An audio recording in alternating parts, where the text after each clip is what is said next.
Some of the most extreme crashes in iRacing are actually completely avoidable. So why does it always feel like there's nothing you could have done to stay out of the barrier? The answer is that you're too focused on driving the car. So when something goes wrong, you have very limited capacity to react to what's unfolding in front of you. But if you don't know how to unlock this capacity, you're giving away free positions to anyone who does. So in this video, I'll explain why drivers struggle to avoid crashes, break down exactly how to unlock more capacity to react, and give you 3 actionable tips to instantly improve your survival chances in races. I've been coaching full-time for the last year, and a common frustration among students is the chaotic nature of races. They'll show me incidents that they felt were completely out of their control, but in reality, most of these incidents were avoidable. So what exactly goes into avoiding incidents? There are 3 things we need to achieve to avoid more incidents, and the first is that we need to have capacity to react to crashes. Of course, every driver will have a reaction, but how quick,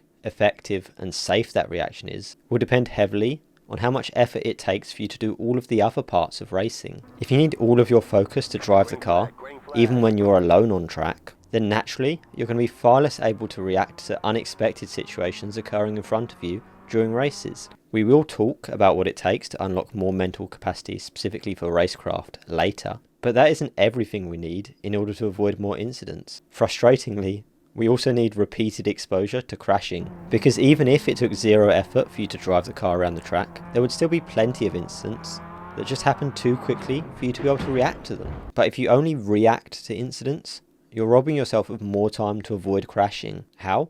By not actively predicting when incidents are going to occur, or thinking about what the likely outcome of those incidents would be. It's fairly easy to see from this replay that the car's ahead, a crash is waiting to happen, but many incidents aren't as easy to predict. So we need to enter a lot of races to build up a better intuition of what could go wrong and what will happen when it does. Every incident is information you could use to improve your ability to react to future incidents. But if you don't have the mental capacity to process what just happened, or if you rage quit after every crash, then you destroy your ability to learn from what's just happened, and you risk making the same mistakes again. So we do need to unlock more mental capacity for racecraft, which we will get to, but you absolutely can't just quit the session after you crash. In order to improve at anything in life, we need timely feedback, both on what went wrong and what we could have done differently. This means you have to watch back every incident you have in races. By the way, working out what you could have changed really is the crucial statement here, because if you watch your replays back, but assign 100% of the blame to the other driver,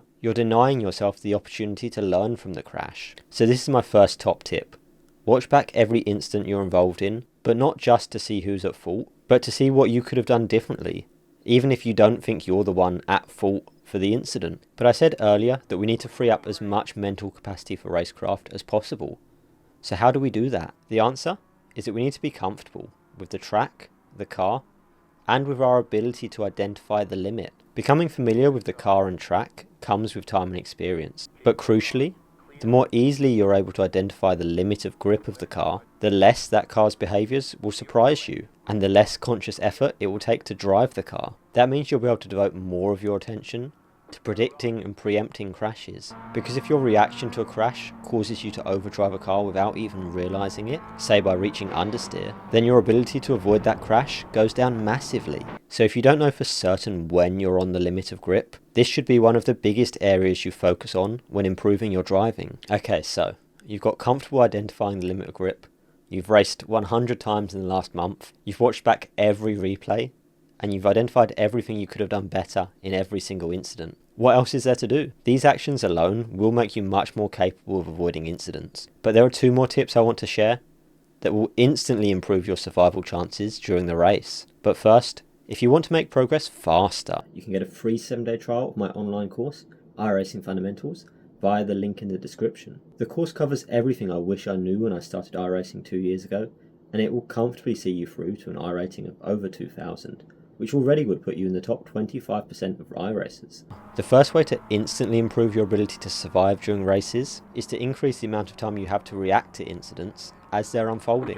When you see a car spinning in front of you, you can't just slam on the brakes right away, especially in iRacing, where you'll probably just get rear-ended by drivers that haven't yet realised that there's an incident ahead. But what you can do when you see a spinning car is roll off of the throttle, slowly reducing your speed to buy yourself more time to react, while still giving the people behind you a chance to react to you. With that extra time, make a decision on where you think the spinning car will end up, and then commit to the line that you think will be safest. If you spend too long being indecisive, you will be drawn into the crash and have nowhere left to go. Initially, you will make some incorrect choices, but every choice is more data for you to learn from for future incidents. And the final way to improve your chances of survival instantly is simply not to panic in response to a potential crash. As soon as you panic, you will overdrive the car. And if you overdrive the car, you're left with either locked wheels or understeer. And neither of these options give you the control you need in order to stand the best chances of avoiding the crash. If you panic in reaction to an incident,